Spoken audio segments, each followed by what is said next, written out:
Hello दोस्तों, स्वागत है आपका हमारे चैनल अध्यात्म विद्या धी पर एक और नई कहानी के साथ।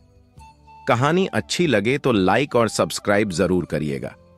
शुरू करते हैं ये कहानी। कहानी का शीर्षक है दुनिया किसी के लिए नहीं रुकती।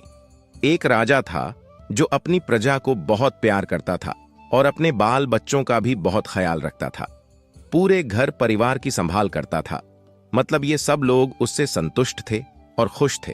राजा का समय पूरा हुआ तो धर्मदूत उसको लेने आए और ले जाकर धर्मराय के दरबार में खड़ी ढहा कर दिया। राजा ने धर्मराय से कहा कि आपने मुझे बुला तो लिया, मेरी प्रजा बहुत दुखी हो जाएगी, मेरे बाल बच्चे घर परिवार वाले बहुत दुखी होंगे, उनकी देखरेख कौन करेगा। धर्मराज हंसे और बोले कि राजन, कौन किसके लिए दुखी होता है, दुनिया ज्यों की त्यों चलती है, किसी के लिए नहीं रुकती। राजा ने कहा कि एक बार मैं अपनी प्रजा और परिवार के बीच जाना चाहता हूं, यह देखना चाहता हूं कि वो मेरे लिए कितने दुखी हैं। धर्मराय ने कहा कि ठीक है, तुम जाओ, तुम सबकी बात सुन सकोगे और तुम्हें कोई देख नहीं पाएगा।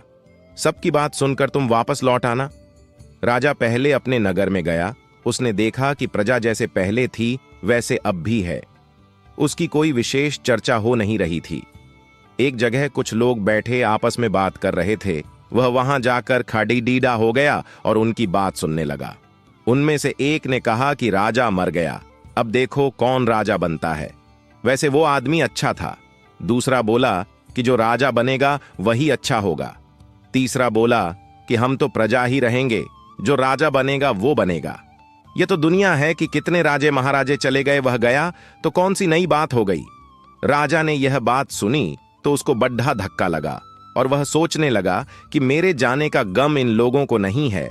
वह वहां से चला और अपने महल में पहुंचा। महल में देखा तो वहां उसकी चर्चा कम, राज तिलक की चर्चा जोरों पर थी। मंत्रीगण कह रहे थे कि राजा साहब का छोटा भाई है, उसको राज तिलक किया जाएगा।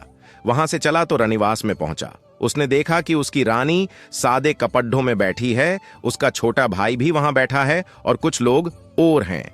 वहां चर्चा यह हो रही थी कि भाई को राजा बना दिया जाए। रानी से लोगों ने उसके विचार पूछे तो वह बोली, जैसा आप लोग ठीक समझें वह करें।